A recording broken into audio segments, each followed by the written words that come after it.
The Right Honorable Raila Odinga, Minister Present, PS, Chair of Council and Vice Chancellor, my good friend Professor Anyang' Nyong'o, Governor of Kisumu County, where this Uzima University is, the Chair of the Commission on University Education and staff. Ladies and gentlemen, we are gathered here today to mark yet another significant milestone, not only for Uzima University, but also in our relentless pursuit of equitable, high-quality, accessible, and transformative higher education in Kenya. Uzima University now becomes the 30th accredited private university in Kenya, an achievement that underscores your commitment as Uzima University to academic excellence, institutional integrity, and service to society. I commend the leadership, faculty, staff, students, and partners whose collective effort have brought us to this very significant day. I recognize the journey the institution has taken to reach this moment. In March 2020, you received interim authority from the Commission for University Education, transitioning from a constituent college of Catholic University of Eastern Africa to an independent institution. This achievement reflects the university's commitment to academic excellence and institutional growth. I am particularly pleased to note that Uzima's medical school, with the support of the Commission for University Education and the Kenya Medical Practitioners, Pharmacists and Destinies Council, is now accredited at the East African community level. Congratulations, Uzima University, on these achievements. As we celebrate this important day, we must pay special tribute to the visionary founder and first chancellor of Uzima University, the Archbishop Emeritus Zacchaeus Okoth. It was his deep commitment to improving healthcare and education in Kenya that led him to establish this institution. Through his foresight, Uzima was conceived not just as a center of learning, but as a mission to produce competent, ethical, and compassionate health professionals who serve with a sense of purpose. Your legacy, Bishop, will forever be etched in the lives of the many students, patients, and communities touched by Uzima's work. The award of this charter aligns with our long-term goal of expanding access to quality university education. As a government, we recognize that our aspirations for inclusive development and equitable wealth creation are anchored in a strong education sector, which is essential for developing the required human capital and fostering research and innovation. This is why we pursued bold, creative, and targeted reforms in the education sector, aimed at expanding access, reforming curricula, addressing funding challenges, improving infrastructure, and enhancing the quality of teaching, learning, and research. Over the past 2.5 years, we have implemented a student-centered higher education funding model to ensure that every learner, regardless of their background, gender, or economic status, has a fair opportunity to pursue their academic ambitions. In the current financial year 2024-25, the Higher Education Loans Board received over 700,000 applications from university and TVET learners. By 30th of March 2025, the board had disbursed Kenya shillings 34 billion in tuition and upkeep loans, directly benefiting over 400,000 university students and 227,000 TVET trainees nationwide. The total financial support awarded so far stands at 47 billion Kenya shillings, and I want to assure all learners, parents, and institutions that the Government of Kenya remains fully committed to ensuring complete disbursement of funds within the current financial year. This new funding model has resolved the long-standing challenge of chronic underfunding that had pushed many public universities to the brink of bankruptcy. Today, these institutions are on the path to financial recovery and are expected to clear their debts in the coming years. Uzima University's growth fits perfectly within our national objective to widen access to quality university education. And I'm very happy that Uzima has chosen the path of quality rather than mass education. It speaks to the commitment of Uzima University to produce high-quality graduates, and you have my unqualified support as you pursue that goal. You would have chosen to bring on board all the courses that I see in all the other universities. I know very well that it is difficult, it's much more expensive to train STEM courses, especially in the medical field. But because of your commitment and because of your strategic positioning, you chose the rather difficult, but a path that will eventually speak volumes of what Uzima University stands for. Currently, over 149,000 students are enrolled in private universities, 49% female and 51% male, demonstrating growing gender balance in line with our constitutional values. Encouragingly, nearly half, that is about 70,000 of these students, are enrolled in STEM programs, which are vital to the success of our transformation agenda. Uzima's range of programs, including medicine, clinical medicine, nursing, microbiology, and health systems management, reflect the institution's dedication to health sciences and our national needs. The university has also cultivated strong partnerships locally and internationally, which extends beyond lecture halls and ensures its students benefit from a vibrant ecosystem of research, innovation, and practical training. Your collaboration with Jaramogi Oginga Odinga Teaching and Referral Hospital and 6 county governments, including Kisumu, Vihiga, Siaya, Homa Bay, Bungoma, and Kakamega, has enhanced clinical placements, providing your students with practical, high-quality, and locally relevant training.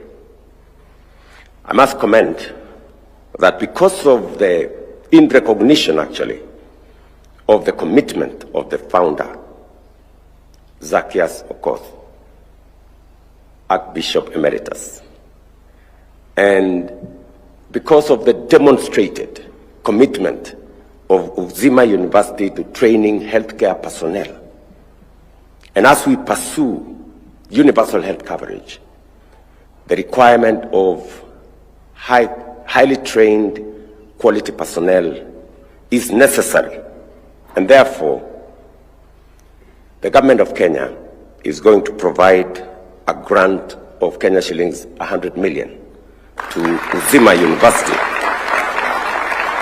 to further the training of the much needed health personnel in Kenya. Internationally, I applaud Uzima's collaboration with Kenya Nurse and Remar Nurse, which enables your graduates to sit for National Council licensure examination and other international exams, opening global opportunities in countries such as the US and Australia. I am particularly inspired by the story of Dr. Hezron Omondi Omolo, Uzima's first medical student, who now leads the Division of Professional Standards and Human Resource at the Ministry of Health. His success reflects the kind of legacy this university is building, and one that we are here to celebrate, sustain, and elevate. Congratulations again.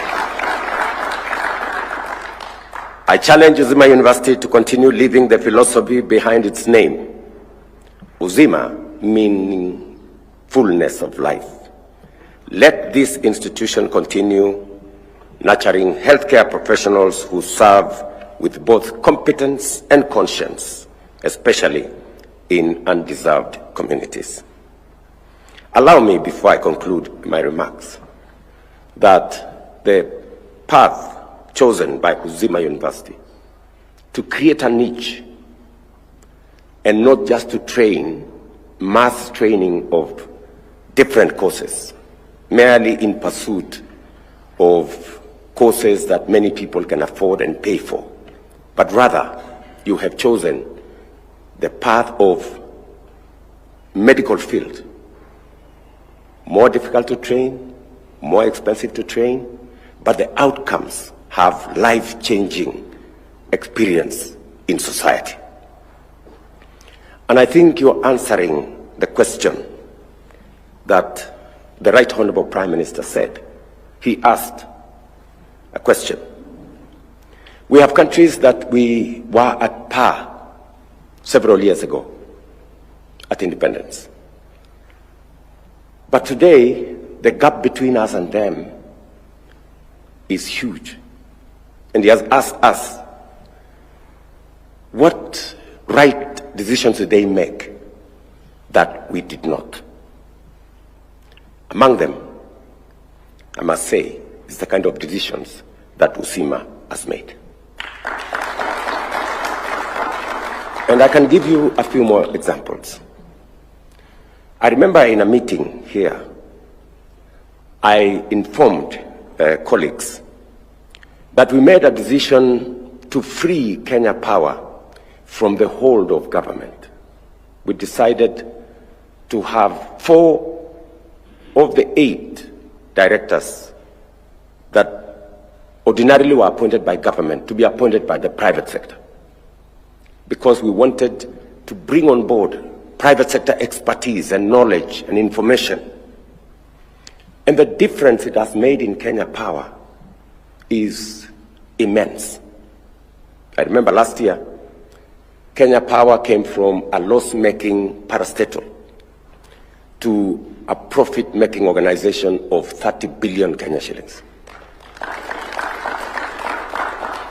And it was just a simple decision that we said we do not want government to control the board of Kenya Power. Let me also give you another example.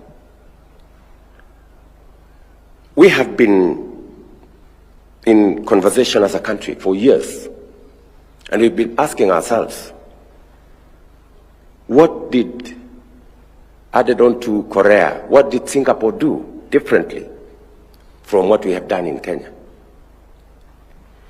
They decided to run a housing program as part of creating jobs and as part of elevating society. Singapore, which 60 years ago was largely, if you look at the pictures, looked like Kibra. It was a slum. Today, 95% of their population are homeowners. And they are a first world country. We are still not yet a second world country. And therefore, we've been pursuing as a nation that housing is a major program. It was in the manifesto of all the coalitions. It was in the manifesto of Jubilee. It was in the manifesto of the coalition before NASA.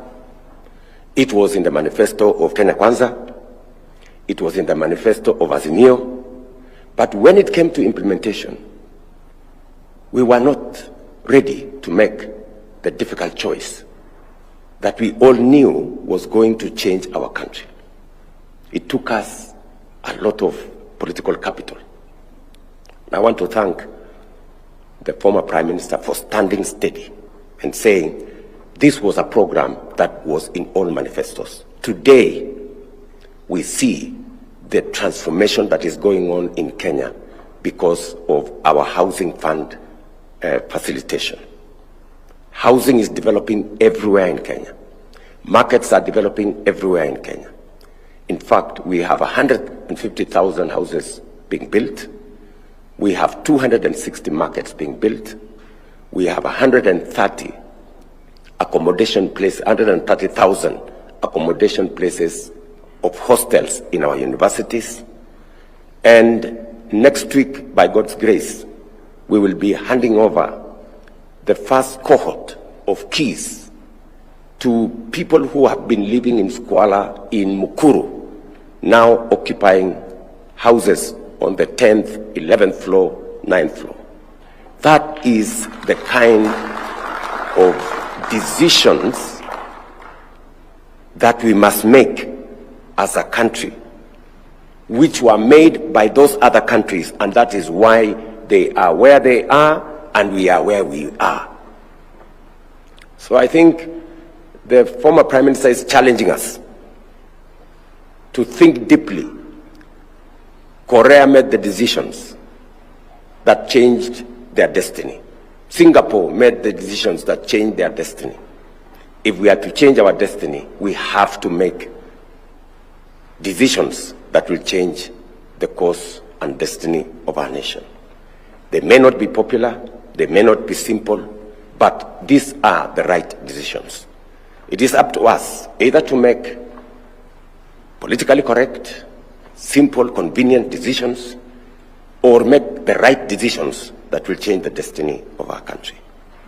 And this will make the difference. And we need to consistently answer the question the Right Honorable Raila is asking us as a nation, that which are these decisions that others made that made them take their countries to where they are, and what is it that we didn't gather the courage to make those decisions to change the course of our nation.